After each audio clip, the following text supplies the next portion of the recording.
சேலை கட்டும் பெண்ணுக்கு ஒரு வாசம் உண்டு, கண்டதுண்டா?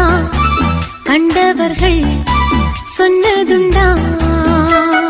சேலை கட்டும் பெண்ணுக்கு ஒரு வாசம் உண்டு, கண்டு கொண்டே கண்களுக்குள் பள்ளி கொண்டே.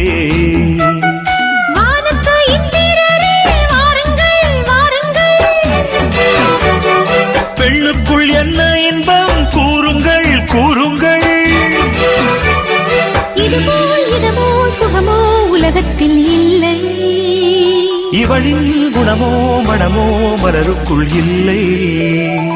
சேலை கட்டும் பெண்ணுக்கு ஒரு வாசம் உண்டு, கண்ட